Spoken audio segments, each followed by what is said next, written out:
To Your Best You, I'm Reverend Dr. Kathleen Fenity. And I'm Joan Kazmarzik. Come on in. Come on in, she says.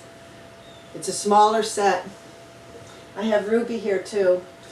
So And and Crystal's here. down here, and where's the little guy? Here he is. So there you go for that. All right. You know, we had a lot that we talked about last show. Mm-hmm. Yep, we did. And do you remember what I said I was going to begin with for this show? Do you remember? Not off the top of my head, because we covered a lot of material last time, because we were talking about talking and whether it's too late to say something and saying I love you, and whether it was, you know, when is it too late to say something, or when is it too early to say something, which was a lot of what you talked about. Okay, we talked about Chakra 5, which was the throat chakra, and it was the color blue. We're on Chakra 6 now, and it's the third eye chakra, and the color is indigo. So, you know, we are moving between this place of, I have a husky, licking my feet. I mean, I'm getting a foot bath right now. She was doing that to me earlier. So, yeah, we're moving right in between what we're seeing and what we're saying. And I know that I've said this quite a bit, but that our view and our perceptions are interrelated, so that as we change one, the other changes. And it can change positive or it can change negative, but it's in an interrelationship. So too is what we say, what comes out of us, is what was from what's been fed in us. Mm-hmm. So, you know, the world we saw, the world that informed us. Mm-hmm. Which goes way back right down into the earlier chakras. So it's what you were born and raised with. Right, so down by Chakra 1 is the family foundational place. Right. And so as we move up, we're always revisiting and relearning, reshaping ourselves, I would hope. You know, depending upon what age you are. Mm. And how conscious you are in each age of what the process of aging is. And many people are afraid of aging. You know, they don't want to deal with aging. No. People are afraid of a lot of things. They're afraid of love, they're afraid of the unknown, you know, so, and aging is an unknown. I have a husky at my feet, and so I was trying to keep myself still, but there's nothing like something licking at your feet that makes you want to just go, no, that's not what I want right now. And so I was talking about, you know, kissing and being kissed on your feet versus being kissed on your crown, or being kissed right here on your third eye. Think of it, you know, how a father may kiss his daughter before she goes to sleep at night. Right here, you know. You get kissed on the crown, if you've ever been, right? And so, Joan, could you please take her, Crystal? Thank you. And so that's kind of what we were talking about, the languages of kissing, and where it was located in the body. So you'll see that show if you want. It was Chakra 5, the show just before this. So the indigo wisdom is the Chakra 6, and the Chakra 5 was how we articulated what we articulate in our world. Comes from our throat chakra, as does the kissing. But no, I said I'd talk a little bit about breadcrumbing, gaslighting, breadcrumbing, gaslighting, and ghosting. Because in nonverbal kinds of communication, we have quite a bit of energy in nonverbal communications too. So I thought I'd talk about that a little bit. The breadcrumbing, all these phrases that we have now, as I've said, are languaging, Chakra 5, how we name things, that evolves. Mm-hmm. I'm sorry, am I boring you, Joan? No. I was just wondering. Nope. No, I was just looking at Help it. me, folks, would you please? Okay. What do you know about breadcrumbing, Joan?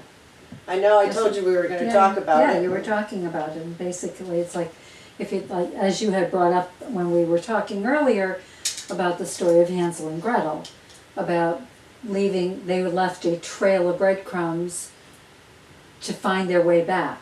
Well, in a relationship, maybe you're getting breadcrumbs, you're getting little bits of love, little bits of Do you remember affection. what I told her the Hansel and Gretel story as an example? And Yeah, I said, no, you said, I yeah. said, here's the gist of it. They follow the breadcrumbs to the cottage to in the the cottage of the woods witch, to and the become witch- her meal, you yeah. see. But the reason they put the breadcrumbs down was to try and find their way back home. Yeah, But it didn't work. it didn't work. Nope. So you don't get to come home Nope. because they became the meal. Yep. So breadcrumbing, it's not really, it's not necessarily from that derivation, but it's a Right. good example to give. But basically, it's a leading you on. Mhm. It leads you on through kind of lures and non-committal kind of social signals Like I said, you're getting little bits and pieces without much of effort. affection. Without much effort, and yes, Ruby, what may I do for you, dear sir? I don't know. I don't know. I know. So that's leading a person on with the flirt, but never a follow through. That's basically breadcrumbing. And I know you hear it all the time out in the social media world. The breadcrumbing. People are breadcrumb. And it's a great platform because, it's kind of the technocrats' playground. They're the social media platforms, Yeah. That was taken over a long time ago, and now it's just a means of basically control and, tracking of human population. But we use it to the best of our abilities, but nevertheless, it's it's being tracked and monitored constantly through that mechanism. And yes, Ruby, I love you too. And then ghosting. Ghosting. I talked with you about that too. Yeah. I'm sure you must know some things about it that you could share with the audience. What do you know about ghosting? That's when they just like disappear. They don't return your calls, they don't return your emails, they just like disappear off the face of the earth. It's different than the silent treatment, Sal. The silent treatment lasts for a period of time. Right, but this is they just disappear. They basically, yeah. It's a withdrawal from all forms of communication without any explanation. You have no idea what's going on. It's usually a passive-aggressive movement by a narcissist, and that's one of the actions that they'll use, is this kind of, you wanted to come out here and be a part of this. Yes, you did. I did ask you, and you told me you did. He's very tired because he didn't take his nap today, and the weather's been unusually warm, and so I've been taking him outside for W's. I won't say the word because he knows the word. And then he wants it today. Mm. So, yeah. I was not going to be able to do it next week. No, the temperature's going to drop into the 17. Talk about being ghosted. Yeah. The sun does it, ghosts us. Except we get the silent treatment from the sun because it eventually does come back. Yeah. But yeah, so, and it's basically like an ambiguous closure because you really don't know if there's an end or not. Yeah. It's just that sort of, it just leaves you hanging. So it's really hard on the receiver of Yeah. someone who decides that the language they're going to speak instead of speaking out through the vocalization process is a Yeah. ghosting method. Right. In which they say nothing Yeah, or send you nothing. They give you nothing. right. Well, sometimes they breadcrumb you and then it's kind of like a pool, these Yeah, but three if they- categories. They Yeah, but do if they're really interact with gonna each ghost, other. yeah, but if they're really gonna ghost you, they're just gonna. But then they'll put some breadcrumbs down. Do you see what I'm saying? than when they come back. That's how it works. That's what the research has shown. No. So it's an interplay between being gaslighted, ghosted, and breadcrumbed.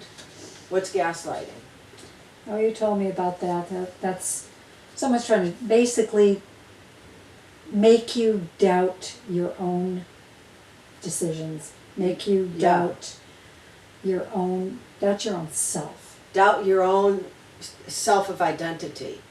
It could be like light a fire under you and then say, I didn't say that, it's you. It wasn't me, that was all about you, see? And that's part of, I can't put my feet anywhere but on top of a husky's body. Yeah, and I have another dog on my lap. And why this one is always underneath me when the one that's... She's laying on my feet too. I guess she's big enough for the whole space, folks. I don't know how it looks on the camera, but I hope it looks okay. My feet are barely touching her, but I'm like, she's made it so I can't put them down. She's a footstool today. Not really, because I'm not really putting my feet on her. I'm kind of holding them up. Ambiguous closure without an ending or giving any kind of proper closure. It makes it easier for a ghoster to reappear. Do you see what I'm saying? Mm-hmm. So then when they reappear, it's like, I didn't tell you it was over. I never said that it was over. Yeah. Okay. That's kind of, and then you doubt yourself. You see what I'm saying? Mm-hmm. Well, I figured by not hearing from you and you didn't respond and blah, blah, blah. Right.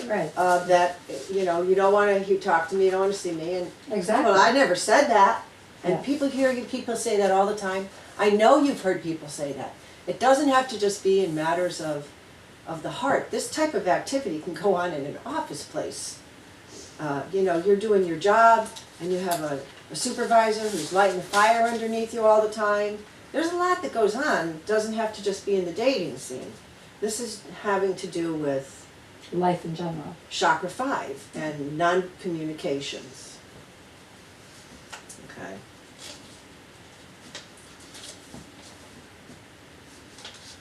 And what ends up happening with a ghoster, especially if they breadcrumb, is you end up expecting that they'll come back.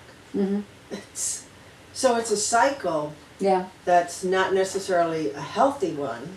No, because it messes with you. It messes It's with your emotions head game, and your brain. Yeah. right, and a heart game. Yeah. So I'm It's trying to just keep not in line cool. of all the conversations that I've had from Chakra 1 to 5. And I talked about the heart games in Chakra 4 when I talked about Cupid and Cupid's arrow. Yeah, and then the gaslighter really forces you to question yourself and your own judgment. Yep. Did I make the right decision? Yep. So the reason why I'm going to end on that little area is because once you start questioning your own judgments and things of that nature, we're up in Chakra 6 now. Okay. Because that's your third eye. And that's your intuitive self. Okay, from which I would hope your ways of making a decision, how you decided a category, isn't just based on, judgment, but the judgment of, King Solomon, Mm-hmm. who was the wise judge, Right. who when the two women came and said, it's my baby, he said, well, I know what we'll do. We'll cut it in half, you see. Then you can each have a half. And he knew, the wisdom, intuitive self, said the real mother will not want that to happen because it's truly her child.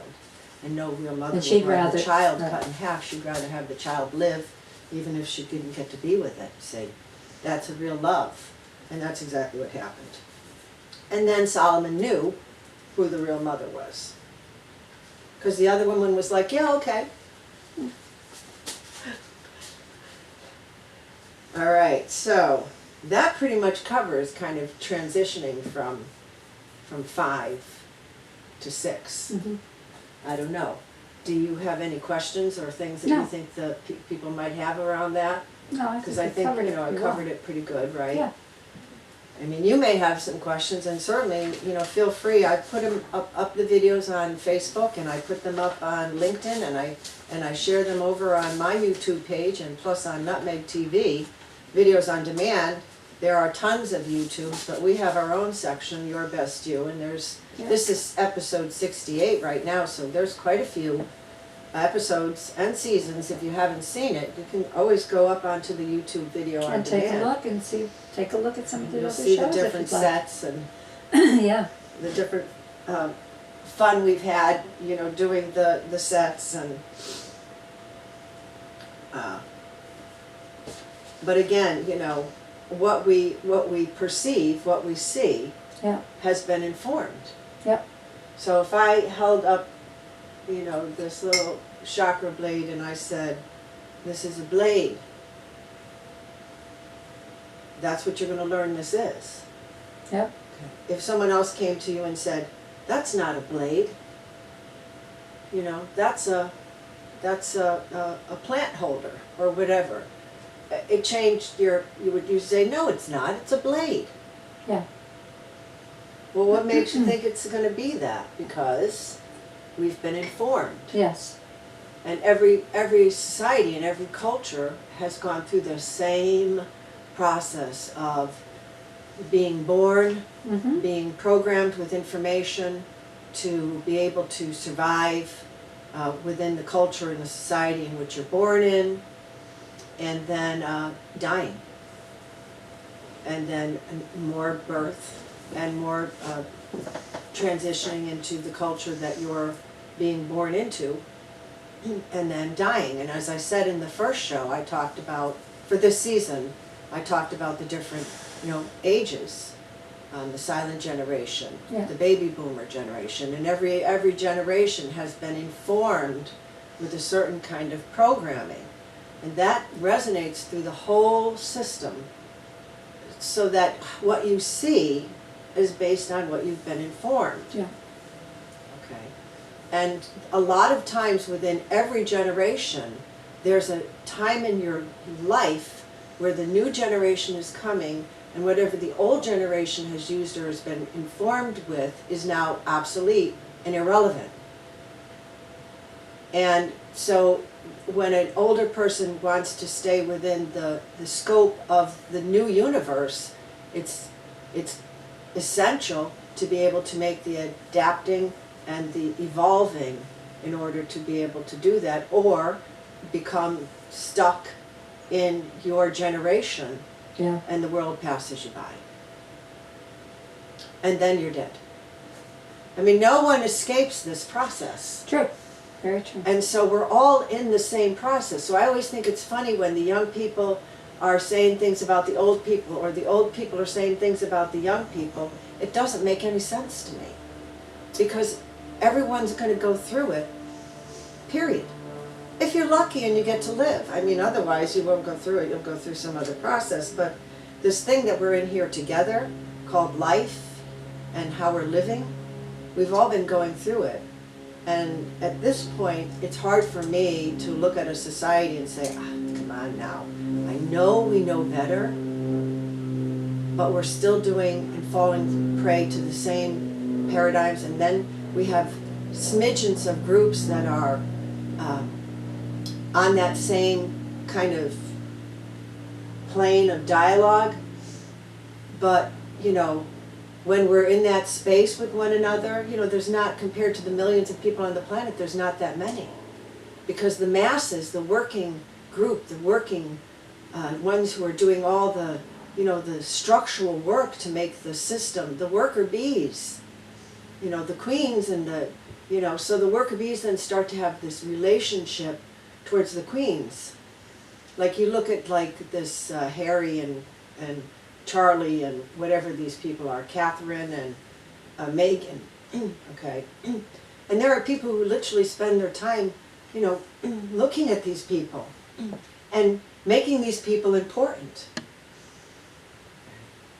as a royalty, or rich people, or the football players, or, you know, I don't know, but when you're making all those other people really important and you're paying for their life, where it's yours. Aren't you the empress? Aren't you the emperor? You know, so the world will keep you in a place where it's that kind of, where you are is where you're going to be able to be. And if you want to get out of that particular slot, you know, good luck. because it's gonna take money, and it's gonna take investments, and it's gonna take a lot of energy, and you have it. And so what happens is, people get into their slots of, this is what I can do, and this is what I'm going to do. I'm going to do this, and then I'm going to live my life, and then I'm going to die.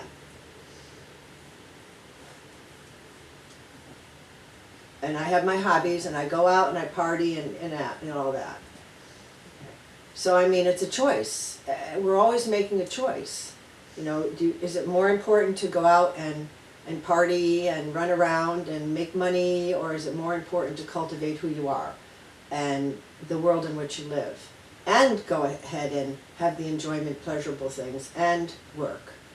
But where is it on the list? What comes first? What comes second? Who's on first, what's on second, and I don't know is on third, that's for sure. It's an old joke, but who's on first? Yeah. What's on second? And I don't know is on third. Yeah. That sounds like a ball game that isn't going to go very far, right? Yep.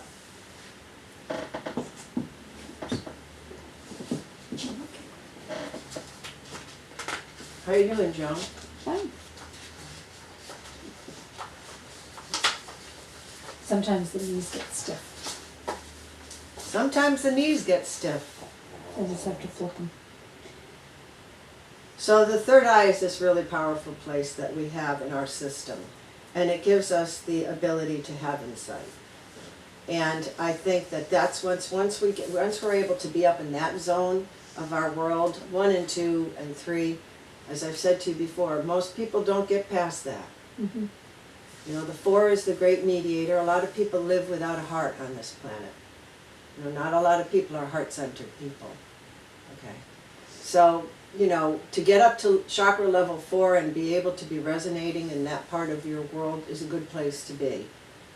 Now, when you want to start getting up into these higher realms, it means that what comes out of your mouth is in total alignment in everything in your walk and your talk. And yet we can look around and we can see people will say one thing, but they're walking a whole different walk. So, you know, when that's out of alignment, you can see it energetically. It shows up all the time when the walk and the talk is not in line. But the insight is going to give us the capacity to gain a more intuitive, okay? So in order to be able to get all this, it requires something from a human. Would you say you have great deep insight? I think I have a good intuition. Yes. You have some intuition, you Yes. think? Okay, and so what do you do to care for your intuition? How do you care for it? How do you honor that energy? I listen to it. How do you know it's your intuition and not your ego? Because it's, I think you can, if you get to that. I want to personalize this. I'm asking you, how do you know when you're moving from that place? Don't generalize it for the audience. Personalize it. What happens for you? It usually comes, it's not a snap judgment. It's something that's thought out. It's something that I have prayed about. But it's also sometimes, sometimes it's just something that tells you something. It's not your ego. It's very visceral, is what I would like to say. It comes, I don't something. think intuition comes from prayer. I think that helps guide you, but I think that sometimes it's just this really deep feeling that comes, and it's not an ego thing. It's something much It's in the different gut. than that. You ever get a smell and you go, my intuition can tell me that's going to be good food. Mm-hmm. My intuition can tell me that's not going to be good. Yeah. Yeah, Or even it's- just on different choices that you have to You make get in an life. energy feeling. It's a sensory. Intuition is very sensory.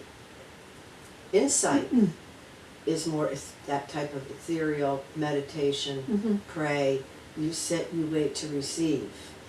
Okay? But this intuition is very primal. An animal has intuition. So it's this kind of, that's why I was trying to ask, see what happens to you. For me, I can smell, I can get goosebumps.